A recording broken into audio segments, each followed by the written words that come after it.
que d'aucuns ne le pensaient. Il faut quand même...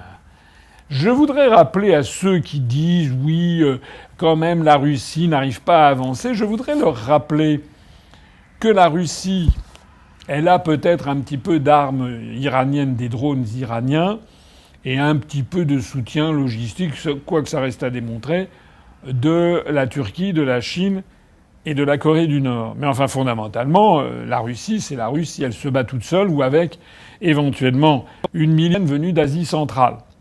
Mais c'est pas. Et éventuellement l'appui des combattants tchétchènes venus d'Asie centrale. Mais c'est tout. Elle se bat, la Russie, sur un front qui fait 1200 kilomètres de long, c'est-à-dire à peu près la distance de Lille à Marseille. C'est énorme comme front. Et elle se bat face à une coalition, face au pays, non face à l'Ukraine bien sûr, mais face derrière l'Ukraine, il y a le soutien de l'OTAN. L'OTAN qui compte 31 pays membres.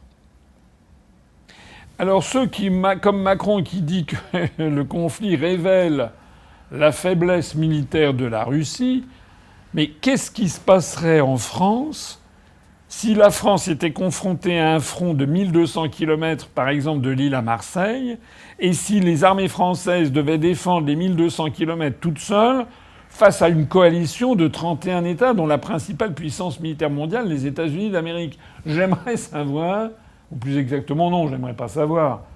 On sait très bien ce qui se passerait. La défense française ne tiendrait pas 48 heures. Ça serait ce qui s'est passé en 1940 face aux hordes du général nazi Guderian, mais à la puissance 1000.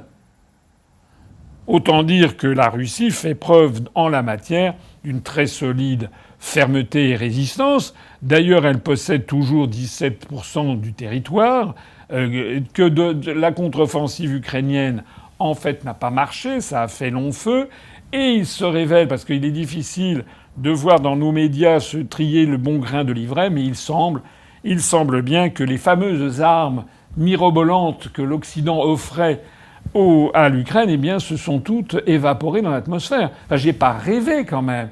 Comme moi, vous avez entendu qu'il a été question de livrer des canons César. Qu'on allait voir ce qu'on allait voir.